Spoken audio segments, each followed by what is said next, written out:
लोकाधिकार समिती महासंघाचे अध्यक्ष माझे सहकारी खासदार शिवसेना नेते अनिल देसाई, मंचावरील उपस्थित शिवसेनेचे नेते, ज्येष्ठ नेते दिवाकरजी रावते, अरविंदजी सावंत, प्रदीप मयेकर, राजपूतनीस, अख्खे लोकाधिकार समिती आहे ना. मला लोकाधिकारची नावं घ्यायला आवडतात. सुनील शिंदे,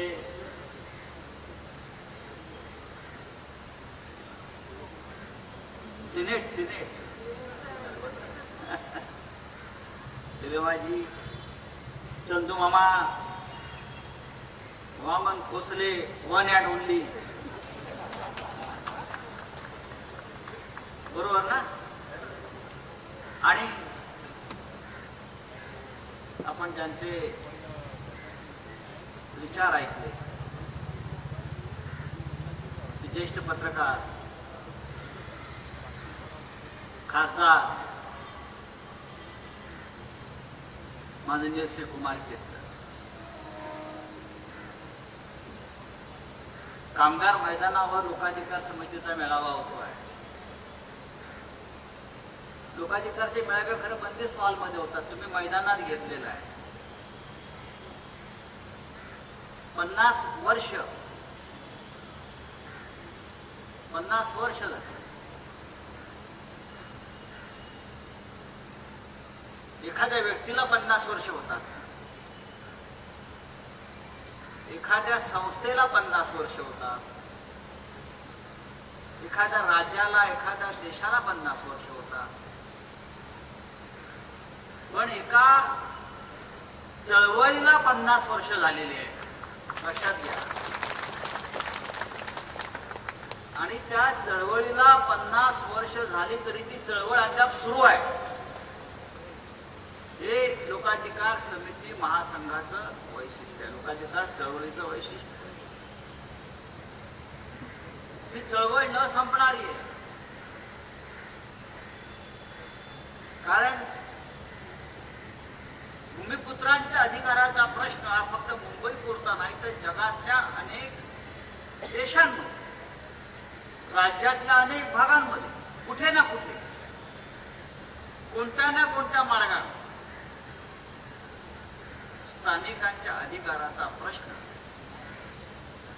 हा ज्वलंतपणे पेटत असतो. पण हा प्रश्न पेटवण्याची पहिली भूमिका जर कोणी घेतली असेल तर ती हिंदू हृदय सम्राट शिवसेना प्रमुख बाळासाहेब ठाकरेंनी 50 वर्षापूर्वी घेतली. ही सुरुवात, ही ठिणगी बाळासाहेब ठाकरेंनी टाकली की स्थानिकांना रोजगार मिळायला हवा, त्यांच्या भागामध्ये, त्यांच्या शहरामध्ये, त्यांच्या राज्यामध्ये. आणि तो आम्हाला भारतीय घटनेनं दिलेला अधिकार आहे. जर तुम्ही भाषेच्या आधारावर राज्य निर्माण केले, मग त्या राज्यातल्या त्या भाषिकांना त्यांचे अधिकार मिळायला हवे. मगाशी सुभाष देसाईंनी एअर इंडियाच्या त्या घटनेचा उल्लेख केला की बाळासाहेबांनी त्यावेळेला स्वतः अशा प्रकारच्या चळवळीचं नेतृत्व केलं. आरसेप, सगळ्यात मोठा मोर्चा आरसेपला झाला.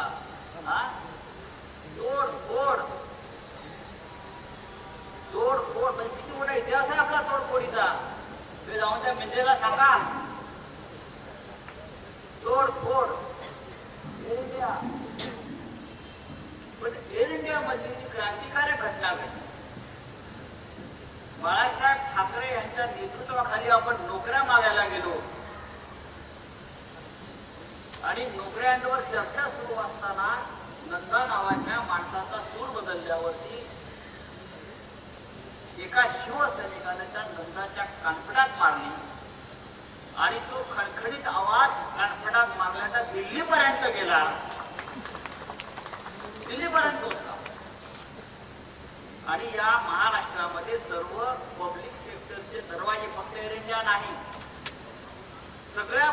नाशिकचे दरवाजे मराठी माणसासाठी बाळासाहेबांमुळे उघडे झाले. पण एअर इंडियामध्ये ही कानपट्टात मारण्याची कृती घडण्याआधी बाळासाहेबांच्या घरी, शिवसेना प्रमुखांच्या घरी एक बैठक झाली एअर इंडियाच्या अधिकाऱ्यांची.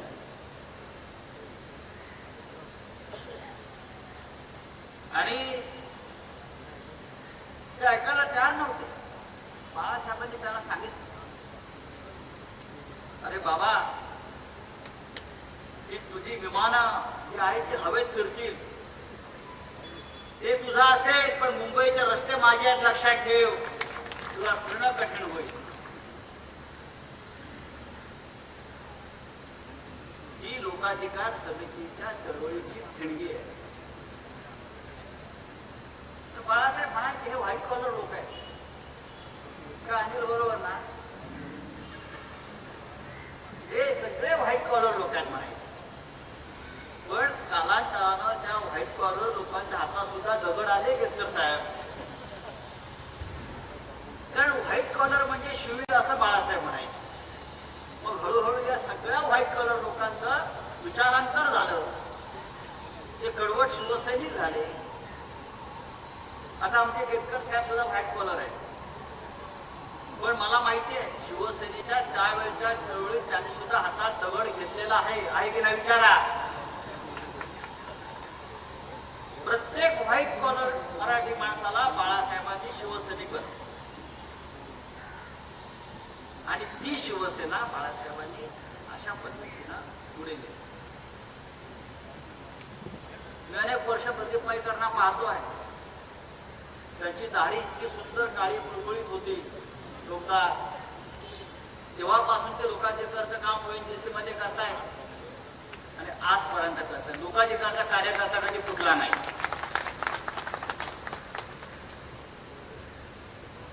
भूमिपुत्रांची चळवळ ही ऐतिहासिक चळवळ. या देशामध्ये दोन लोकांनी भूमिपुत्रांची चळवळ सुरू केली. पहिले छत्रपती शिवाजी महाराज आणि दुसरे बाळासाहेब ठाकरे. भूमिपुत्र छत्रपती शिवाजी महाराजांचा स्वराज्याचा लढा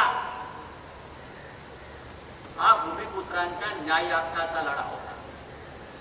मी माझं राज्य निर्माण करीन, माझ्या राज्यातल्या शेतकऱ्याला कष्ट करायला त्याचे हक्क मिळवून देईल, त्याच्यावरती कुणाचं अतिक्रमण होता कामा नये. झालं तर मी त्यांच्यासाठी उभा राहील ठामपणे. ही भूमिपुत्रांची चळवळ होती, छत्रपती शिवाजी महाराज. आणि त्यानंतर हिंदुहृदय सम्राट बाळासाहेब ठाकरे यांनी तोच भूमिपुत्रांचा लढा, ही चळवळ शिवसेनेच्या माध्यमातून, लोकाधिकार समितीच्या माध्यमातून पुढे. मगाशी केतकर साहेबांनी सांगितलं की संयुक्त महाराष्ट्राच्या लढ्याचं पुढलं पर्व हे शिवसेनेची स्थापना. संयुक्त महाराष्ट्र स्थापन झाला, मुंबई मिळाली, 105 हुतात्मे आपण दिले. पण या महाराष्ट्राच्या राजधानीमध्ये त्या मराठी माणसाला तो न्याय आपल्याला मिळाला नाही, तो हक्क आपल्याला मिळाला नाही. आपल्याला घाटी म्हणून झेडवलं जाऊ लागलं. जी घाटी आहे, मग त्या घाट्यांचा तिसका दाखवण्यासाठी बाळासाहेबांना शिवसेना स्थापन करावी लागली. ही मुंबईची टिकवली. संयुक्त महाराष्ट्राने मुंबई मिळवून दिली, पण शिवसेनेनं मुंबई मराठी माणसाकडे टिकवली. हे शिवसेनेचं यश. नोकऱ्या आम्हाला हव्यात ना, नोकऱ्या कोणाला नको. बाळासाहेब ठाकरे म्हणजे काय मोदी नाहीत ना. 2 कोटी रोजगार देऊ, दिला काय? 2 कोटी रोजगार देण्याची घोषणा हा माणूस 2014 पासून करतो आहे. वर्षाला 2 कोटी, म्हणजे आतापर्यंत 20 कोटी रोजगार मिळाला पाहिजे होते. पण लोकाधिकार चळवळीच्या माध्यमातून आतापर्यंत लाखो कोट्यवधींना रोजगार मिळाला. हे कोणीतरी त्या मोदी गॅरंटीला सांगा. नोकऱ्या मिळत नसतील तर सुशिक्षित लोकांनी पकोडे तळा, असं देशाचा पंतप्रधान सांगतो. पण आमच्या बाळासाहेबांनी काय केलं? नोकऱ्या देत नसाल तर शिवसेनेशी सामन्यात मला नोकऱ्या द्याव्याच लागतील, आणि त्यासाठी लोकाधिकार समिती आहे हे बाळासाहेब ठाकरेंनी सांगितलं. आणि बाळासाहेब ठाकरेंनी केलेलं महत्वाचं काम कोणतं असेल तर हा मराठी तरुण त्याने एक स्वाभिमानानं उभा केला. मराठी मशालीचा उल्लेख आला. ही मशाल कशी पेटली आपण केतकर साहेब सांगितलं. संयुक्त महाराष्ट्राच्या हुतात्मा स्मारकात जो कष्टकरी आहे त्याच्या हातामध्ये मशाल आहे. ही मशाल तेव्हा पेटली होती आणि मशाल आता परत काळाच्या महिमारीच्या आघात बघा. पुन्हा एकदा या महाराष्ट्राच्या हक्कावर जेव्हा आक्रमण होत आहे तेव्हा शिवसेनेच्या हातामध्ये ही मशाल आलेली आहे. हा 50 वर्षातले सिद्धांतर आहे. बरं, मशालीचं महत्व इतिहास काळापासून आहे. छत्रपती शिवाजी महाराजांकडे सुद्धा मशाल होती. मला माहित नसेल तर सांगतो. कात्रजचा घाट दाखवणं हे शिवाजी महाराजांच्या काळातली एक ऐतिहासिक घटना आहे. छत्रपती शिवाजी महाराजांनी जेव्हा लाल महालातल्या शाहिस्त खानाच्या त्याच्या लोकांवर हल्ला केला आणि पळापळ झाली आणि छत्रपती शिवाजी महाराज लाल महालावर हल्ला करून खानाची बोटं कापून बाहेर पडले तेव्हा शिवाजी महाराजांकडे मोजकं सैन्य होतं आणि खानाचं विशाल सैन्य होतं. पुणे आणि मावळ प्रांतामध्ये हजारो लाखो सैनिक आले होते आणि महाराजांकडे मोजके 100 सैनिक होते. आणि खानाच्या सैनिकांनी महाराजांचा पाठलाग सुरू केल्यावरती महाराजांच्या लक्षात आलं की आपण या सैन्याचा सामना करू शकणार नाही इतक्या मोठ्या. तेव्हा महाराजांनी आपल्या काही लोकांना सांगितलं की आता आपण गनेमी कावा केला पाहिजे. त्यांनी 100-150 बैल घेतले. त्या बैलाच्या शिंगाला मशाली लावल्या आणि त्या मशाली कात्रजच्या घाटात सोडल्या. ते बैल कात्रजच्या घाटात सोडले आणि खानाला वाटलं की महाराज त्या दिशेने गेलेले आहेत आणि अख्खं सैन्य हे कात्रजच्या दिशेने गेलं आणि महाराज सुखरूप सिंहगडावर पोहोचले. त्याच्यामुळे आमच्या हातात जी मशाल आता आहे शिवाजी महाराजांची, ती मशाल तुम्हाला सगळ्यांना कात्रजचा घाट दाखवल्याशिवाय राहणार नाही आणि या देशामध्ये या राज्यामध्ये पुन्हा एकदा मशाल शिवसेनेची धगधगीतपणे पेटवण्याचं राहणार नाही. मशाल संयुक्त महाराष्ट्राचे आहे, मशाल शिवसेनेचे आहे, मशाल मराठी माणसाचे आहे. प्रत्येकाच्या मुंगटामध्ये आणि प्रत्येकाच्या मनामध्ये आज ही मशाल पेटली. ही चळवळ आहे आणि चळवळ 50 वर्ष चालवणे सोपं नाही. लोक वर्षभरातच थकून जातात. जरांगे पाटलांना 3 उपोषणं करावी लागली 6 महिन्यात. चळवळ चालवणं सोपं नसतं पण आपण अखंड ही चळवळ चालवतो. मुळात शिवसेना हेच एक आंदोलन आहे. शिवसेना हा पक्ष नाहीये. शिवसेना हे राजकारण नाहीये. शिवसेना हेच मुळात एक आंदोलन आहे. आणि बाळासाहेबांनी आंदोलन यासाठी सुरू केलं की या छत्रपती शिवाजी महाराजांचा महाराष्ट्र तो अखंड राहावा. मराठी माणूस स्वाभिमानानं जगावा. या महाराष्ट्राची जी लूट तेव्हाही चालू होती आणि आजही चालू आहे ती लूट थांबवण्यासाठी शिवसेना आहे. आणि उद्या आमच्या अंगावर याल तर महाराज जसे सुरतला जाऊन सुरतची लूट करून आले तसे आम्ही गुजरातला जाऊन लूट करून येऊ यासाठी शिवसेना. आम्हाला सांगू नका तुम्ही मग गुजरातमध्ये शिरलेत आणि आम्हाला लुटून गेले. हा शिवाजी महाराजांनी दाखवलेला मार्ग आहे आम्हाला. आणि आता काही लोक मोदींना शिवाजी महाराज म्हणायला लागलेत म्हणून मी शिवाजी महाराजांची आठवण करते. अरे मोदी शिवाजी होईल का? अमित शहा शिवाजी होईल का? छत्रपती शिवाजी महाराज एकच युगपुरुष. अरविंद सावंत आपण काल लोकसभेत होता. बाळराजे जे आहेत या सरकारचे त्याने एक भाषण केलं आणि त्यांनी तुमच्या प्रधानमंत्र्यांचा उल्लेख युगपुरुष असा केला. 500 वर्षानंतर युगपुरुष जन्माला आला. हिंमत कशी होते तुमची? अरे तू मराठी माणूस असेल, तुला लाज वाटली पाहिजे. या पृथ्वी तलावरती शिवाजी महाराजांशिवाय दुसरा युगपुरुष जन्मालाच आलेला नाही.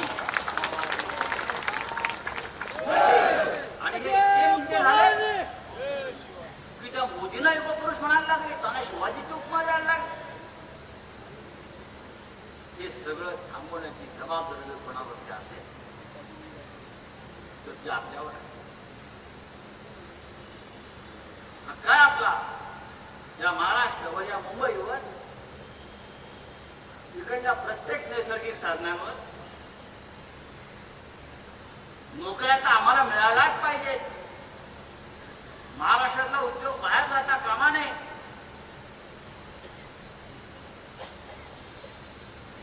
कुठे गेला रोजगार आपल्या मुंबईत? एकेकाळी या मुंबईमध्ये आपण जेव्हा ठाण्यातून किंवा ठाणे संपूर्ण परिसरामध्ये किती उद्योग आपल्या, फार्मास्युटिकल, इंजिनिअरिंग, बँका, आज सगळा उद्योग एकाच राज्यात जातो.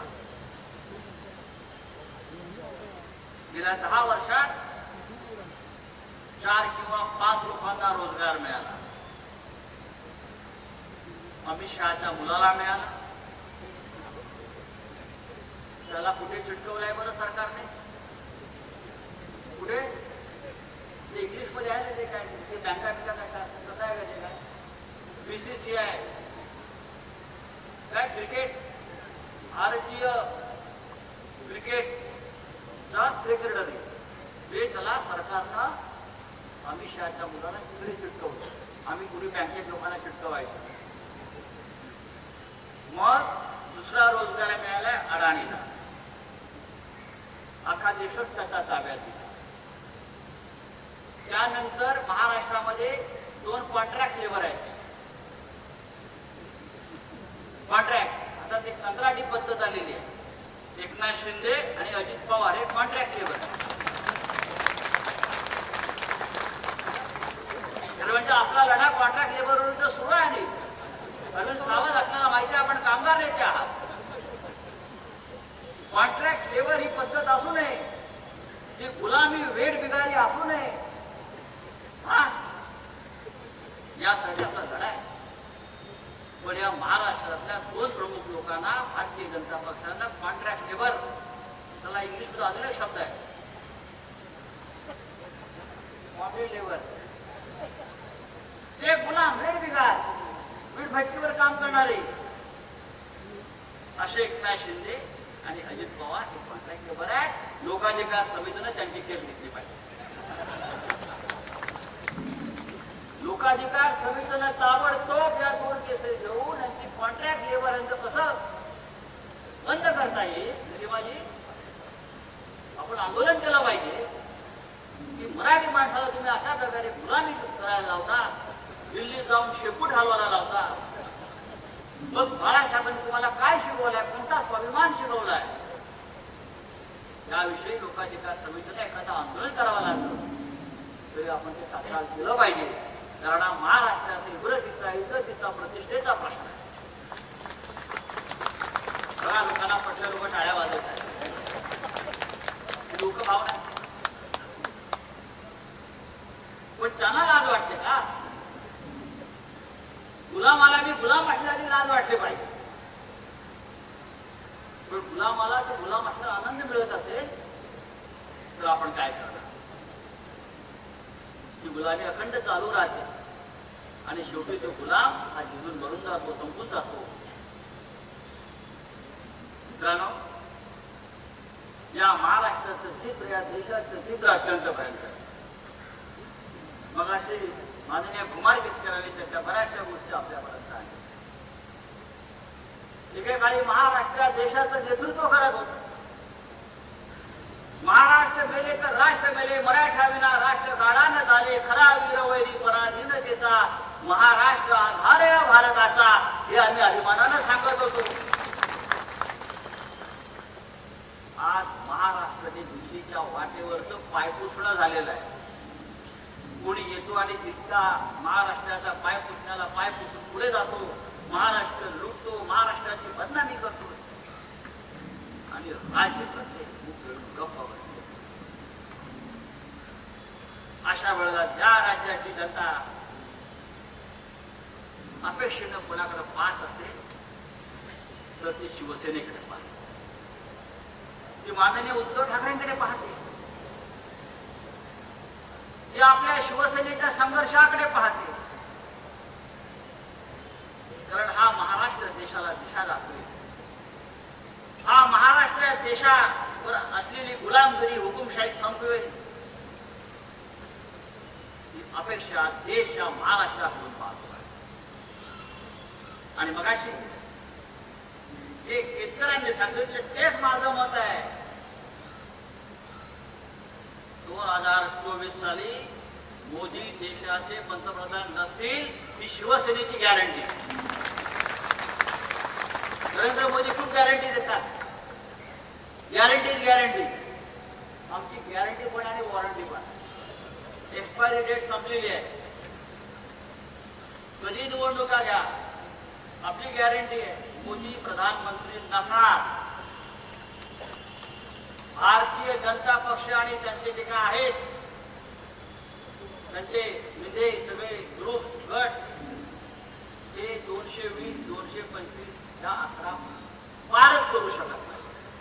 आपण सांगितलं मला महाराष्ट्रामध्ये 35च्या आसपास, 35च्या वर जागा महाविकास आघाडी जिंकते आहे. संपूर्ण कर्नाटक काँग्रेस आणि त्यांचे मित्र पक्ष जिंकत आहे. पश्चिम बंगाल, केरळ, आंध्र प्रदेश, झारखंड असे अनेक राज्य एक हाती इंडिया जे आपण सगळे जिंकतो. भाजपकडे आहे काय म्हणता वाजवत बसा. म्हणजे राम मंदिराविषयी म्हणतो प्रभू श्रीरामासाठी लढा आम्ही दिला. आम्ही शिवसेनेला केतकर साहेब तुम्ही मान्य केला पाहिजे. आपण धर्मनिरपेक्ष आहात पण हिंदुत्व हे धर्मनिरपेक्षतेचं सगळ्यात मोठं उदाहरण. बाळासाहेबांचं हिंदुत्व हे अयोध्या खोमेनी इराणचा तसं नव्हतं. सगळ्यांना सामावून घेऊन देश पुढे नेणारं हिंदुत्व होतं. थाळ्या भरवणारं, घंटा वाजवणारं हिंदुत्व त्यांचं नव्हतं.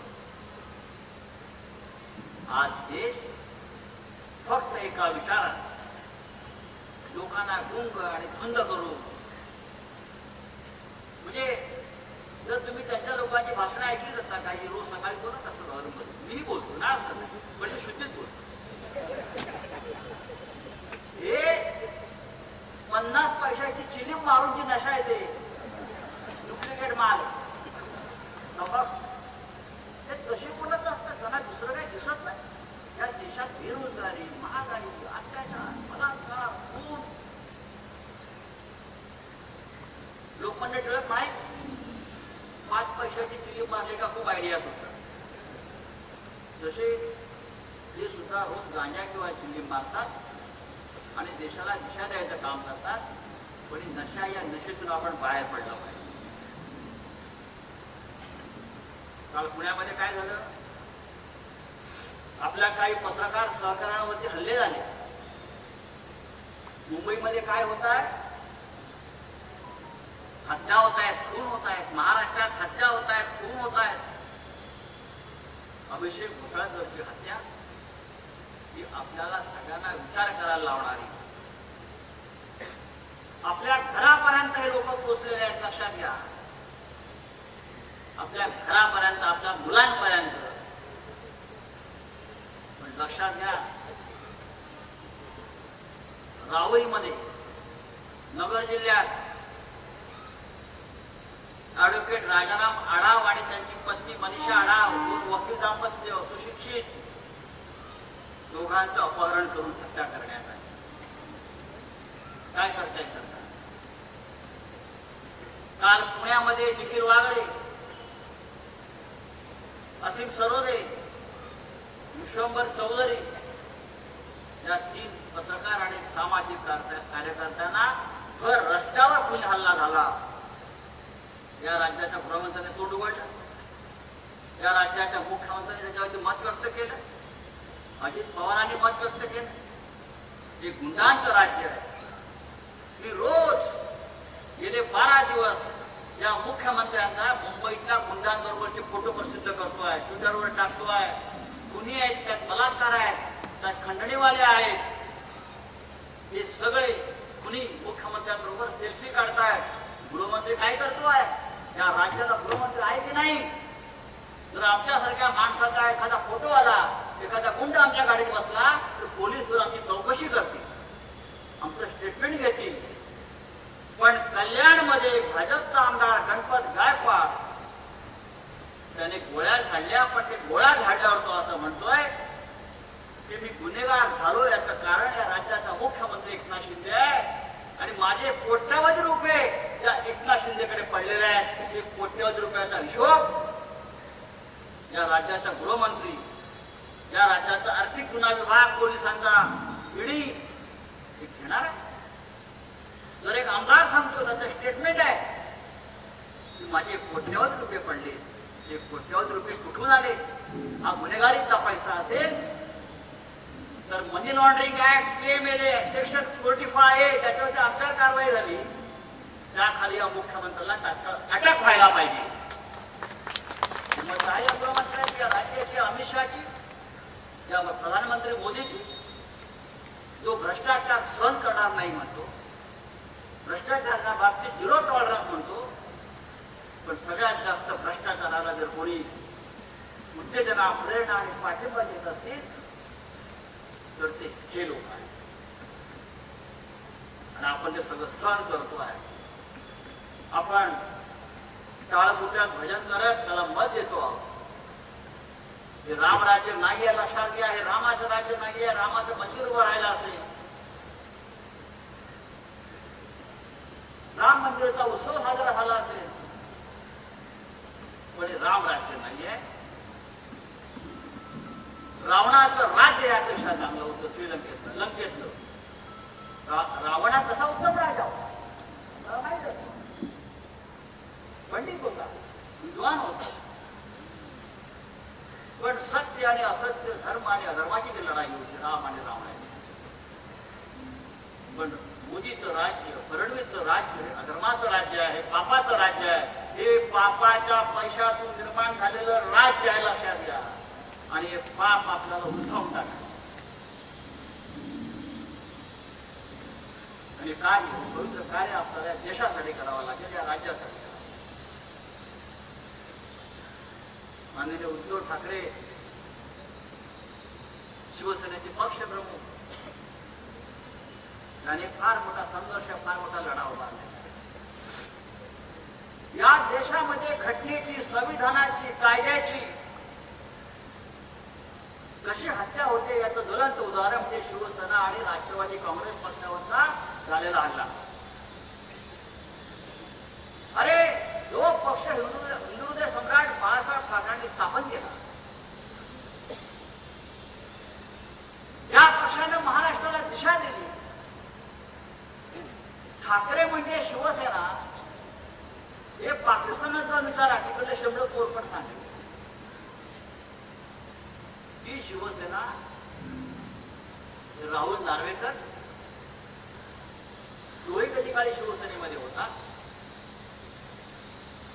ते तुमचं काय इलेक्शन कमिशन ते म्हणतात, त्या आयड्या गायऱ्याची शिवसेना, राष्ट्रवादी काँग्रेस. अरे शरद पवार हयात आहेत, ज्याने त्या पक्षाची स्थापना केली, फाउंडर, अध्यक्ष, ते निवडणूक आयोगासमोर बसण्यात जाऊन अनिल बरोबर ना म्हणतो ते आर्ग्युमेंटला पक्षाच्या अध्यक्षसमोर बसले, मी शरद पवार, मी हा पक्ष स्थापन केला. पण इलेक्शन कमिशन, ते कसं इलेक्शन कमिशन, ते मोदी शहाचं कमिशन, ते म्हणते नाही नाही नाही, तुम्ही शरद पवार नाही, तुम्ही शरद पवार नाही, तुमचा पक्ष नाही, अजित पवार हे शरद पवार त्यांचा पक्ष. मला काय बोलणार? भारतीय संविधानाची जी धडधडीत हत्या या देशामध्ये होती, खाली नव्हतं.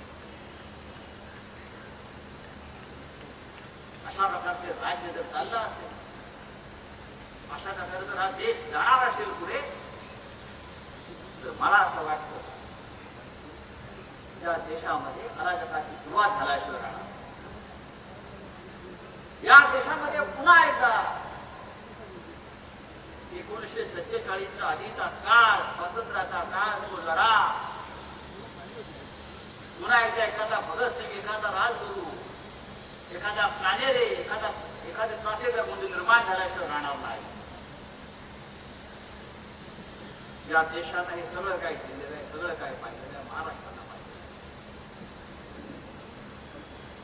आणि म्हणून 50 वर्षानंतर सुद्धा जेव्हा ही चळवळ अलीकडे मला दिसते,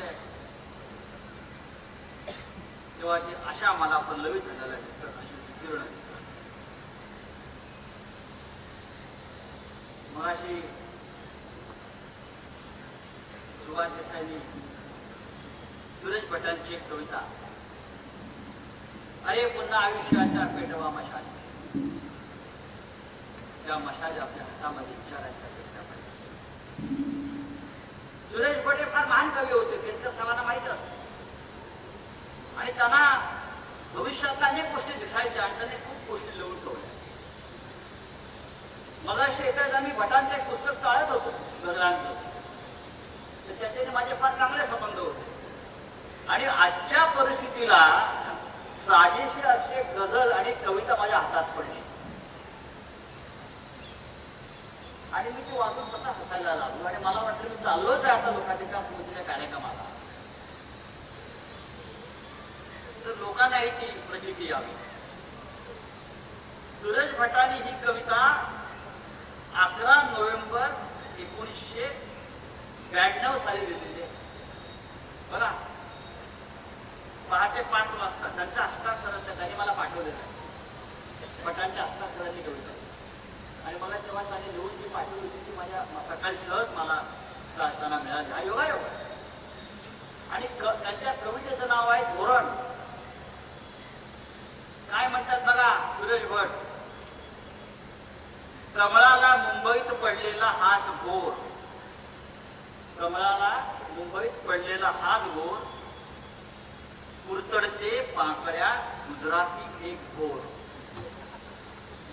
1992 साली त्यांनी कमळाला मुंबईत पडलेला हाच घोर, कुरतडते पाकळ्यास गुजराती एक ढोर. त्यांचेही सत्तेचे वेगळेच रामायण, त्यांचेही सत्तेचे वेगळेच रामायण, रामाच्या नावावर रावण होता थोर. हे आपण मगाशी म्हणत होतो, रामाच्या नावावर रावण होता थोर. फडफडती ते असेच दिल्लीचा चंद्र दूर, फडफडती ते असे दिल्लीचा चंद्र दूर, पण आजच कावकाव करती नकली चकोर, आजच कावकाव करती नकली चकोर. रेघोट्या ओढण्यास सत्तेचे पीठ मिळे, रेघोट्या ओढण्यास सत्तेचे पीठ मिळे, पण देवेंद्र गरजतसे हा तर आमचा जोर, पण देवेंद्र गरजतसे हा तर आमचा जोर. तू बाबा भारतीय, तुझी लफडी भारतीय. हे मी कुणाला उद्देशून म्हणत नाही, जरी भट साहेबांनी लिहिलं असलं तरी. तू बाबा भारतीय, तुझी लफडी भारतीय, मी अशुद्ध तू विशुद्ध, पूज्य तू हरामखोर. ते पापी पुण्यवान त्यांचा न्याराच धर्म, ते पापी पुण्यवान त्यांचा न्याराच धर्म. आता पुढे ऐका, ते पापी पुण्यवान त्यांचा न्याराच धर्म, पक्ष फोडी करताना बोंबलती चोर चोर. पक्ष फोडी घरफोडी करताना बोंबलती चोर चोर. स्वतः चोऱ्या करायच्या, दुसऱ्याला चोर चोर म्हणा. धोरणाविना कधीच बोलतीन देशभक्त, धोरणाविना कधीच बोलतीन देशभक्त. हे असे कसे उनाड सत्य जाहले मुदो, हे माननीय सुरेश भटांनी 1996 साली लिहून माझ्याकडे पाठवलेली कविता योगायोगानं आज मला मिळाली. आणि मी आजच्या परिस्थिती तशी त्याची तुलना करत राहिलो. येताना किशान झालं. आणि मला असं वाटतं की या महाराष्ट्रामध्ये, या महाराष्ट्राच्या साहित्यात, काव्य क्षेत्रामध्ये 25-30 वर्ष पुढे पाहणारे लोक निर्माण झाले आणि त्यांनी हे सगळं चित्र आधी रेखाटून ठेवलेलं आहे. बाळासाहेबांनी 60 वर्षापूर्वी तरुणाला सांगितलं नोकरी मिळत नसेल, नोकरी मिळत नसेल तर वडापाव विका. पण वडापाववरती समाधान राहू नका, स्वतःचे उद्योग निर्माण करा, शिका, मोठ्या मोठ्या उच्च पदावर जा, IAS व्हा, IPS व्हा. पण 60 वर्षापूर्वीच्या बाळासाहेबांनी सांगितलं ते मोदीला आता सुटत आहे. तो म्हणतो पकोडे तळा. सुशिक्षितांना नोकरी मिळत नाही, पकोडे तळा. हे बाळासाहेबांनी 60 वर्षापूर्वी म्हटलं. आता सध्या नोकरी नाही, असे बसू नका, वडापाव लहानसहान उद्योग करा. आणि मोदी हा देश आपला पुढे न्यायचा विचार करतोय ना, तो आता म्हणतोय पकोडे तळा सुशिक्षितांना. ही आपल्या काय तो मोदी म्हणतो किती ट्रिलियनची अर्थव्यवस्था करणार आहे? 5 ट्रिलियन. 1 ट्रिलियन म्हणजे किती? 290 लाख डॉलर. असं म्हणजे माझं गणित कच्चं आहे, पण मी मला सांगतो, ज्या देशाची अर्थव्यवस्था जगात 5वी किंवा 2री होणार आहे, त्या जगाच्या रुपयाचं मूल्य किती घसरलं आहे या क्षणी आपल्याला माहित आहे का? डॉलरच्या तुलनेमध्ये रुपया आज 89 रुपये आहे. $1 घ्यायचा असेल तर 89 रुपयाला आपल्याला मोजावे लागतात. ही आपल्या भारतीय अर्थव्यवस्थेची आज अवस्था. जगामधल्या 148 देश आहे. जगामधल्या 95 देशामध्ये भारतीय चलन स्वीकारलं जात नाही. ही आपल्या अर्थव्यवस्थेची 5 ट्रिलियन वगैरे जे का होते ही त्याची आपली अवस्था. तुम्ही जा अमेरिकेत, तिथं रुपया घेतात का बघा. मनी ट्रान्सफरची जे काय असेल ना, मनी एक्सचेंज, भारतीय रुपया काढा, त्यांना माहितीच नाही इंडियन रुपये. जिथे जिथे मोदी फिरतायत, युरोप असेल, अमेरिका असेल, फ्रान्स असेल, त्या कोणत्याही देशामध्ये भारतीय रुपया स्वीकारला जात नाही. भारतीय रुपयाचं मूल्य पूर्णपणे संपलेलं आहे. आणि हे आता चाललेलं आहे 5 ट्रिलियन, 3 ट्रिलियन. आता अयोध्येचं रामाचं उद्घाटन झालेलं आहे. ठीक आहे, राम लहर वगैरे काय आलेली नाहीये. आता चाललेत अबुधाबीला रामाचं मंदिराचं उद्घाटन करायचं. देशाचे प्रधानमंत्री यापुढे 3 दिवस अबुधाबीला जाणार आहेत. तिकडे एका मंदिराचं उद्घाटन करा. का प्रधानमंत्र्यांचं काम नाही काय? प्रश्न संपले सरळ. शेतकरी निघाले हजारो पंजाबवरून, हरियाणावरून दिल्लीच्या दिशेने कूच करतायत. आणि त्यांना अडवण्यासाठी लाखो सैनिक आणून ठेवले सीमेवर. रस्त्यावर खिळे मारून ठेवलेले आहेत त्यांनी पुढे येऊ नये म्हणून. ही जर एवढी तयारी चीनच्या सीमेवर केली असती या मुलीने, तर लडाख मध्ये चीनचं सैन्य घुसलं नसतं, मणिपूरमध्ये म्यानमारचे अतिरेकी घुसले नसते. पण शेतकऱ्यांसंदर्भात त्या सरकारची ही भूमिका आहे. आणि तिथे चीनच्या सीमा, पाकिस्तानच्या सीमा ही या देशाची अवस्था आहे. आणि म्हणून मित्रांनो, आपण लोकाधिकारचे कार्यकर्ते असाल, पण या देशाचे नागरिक आहात, आपण या महाराष्ट्राचे नागरिक आहात. आणि प्रत्येकाने या देशाचं नागरिक म्हणून आपलं कर्तव्य पार पाडलं पाहिजे. भारतीय जनता पक्षासारखे रोगी आणि लफंग या देशावर जर राज्य करत असतील तर त्यांचं ढोंग आपण उघडं केलं पाहिजे. या महाराष्ट्रामध्ये अशा प्रकारे बळजुगरीचं राज्य निर्माण झालं असेल तरी बळजुगरी आपण उठवून टाकली पाहिजे. आणि त्यासाठी शिवसेनेने घेतलेली ही भूमिका आहे, ही भूमिका लोकाधिकार समितीच्या कार्यकर्त्यांनी घराघरापर्यंत पोहोचवायचं काम केलं पाहिजे. लोकाधिकारानं आतापर्यंत अनेक चळवळ केलं, अनेक आंदोलनं केली, अनेक संघर्ष केले आणि मी त्या संपूर्ण संघर्षाचा एक साक्षीदार आहे. किंबहुना शिवसेनेमध्ये माझं येण्याचं कारण त्यावेळेला लोकाधिकारची चळवळ, ही चळवळ जी आहे मराठी माणसाची, जी बाळासाहेब ठाकरेंनी चळवळ चालवली, ही या राज्यातल्या प्रत्येक कष्टकऱ्याला, त्याच्या मुलाला, त्याच्या कुटुंबाला बळ देईल अशा प्रकारची चळवळ. मग जेव्हा अरविंद सावंत असतील, रणजित देसाई असतील, हे सगळे तरुण तेव्हा कार्यकर्ते माझ्या बरोबरचे, आज आम्ही सगळे पक्षाचे नेते झालो. आम्हाला स्वप्नातही वाटलं नव्हतं की ज्या पक्षासाठी आम्ही रस्त्यावर दगड मारत फिरतोय त्या पक्षाचे आम्ही नेते होऊ आणि त्या व्यासपीठावर बसू, असं आमच्या स्वप्नात सुद्धा वाटलं नव्हतं. पण आज आम्ही बाळासाहेब ठाकरेंमुळे, या शिवसेनेमुळे पर्यंत पोहोचलो. आणि आपण माझं बराच वेळ भाषण ऐकून घेतलंय, तर माझ्यावर जबाबदारी आहे, माननीय आपले पक्ष प्रमुख येईपर्यंत हा किल्ला इथे लढवत ठेवायचा. आणि माननीय आमचे देसाई साहेब सारखे दाराकडे बघतायत, गाडी येते का, गाडी येते, पण ठीक आहे, गरज बोललोय, 5 मिनिटं आपण थोडी विश्रांती घ्या, तोपर्यंत माननीय उद्धवजी येतील आणि आपण परत एकदा नव्या लोकांना कामाला लागू. मी समोर बघितलंय काहीतरी जेवण पण लावलेलं आहे. मी देसाईला विचारलं रविवार आहे काय, म्हणजे बिर्याणी आहे. धन्यवाद. जय हिंद, जय महाराष्ट्र.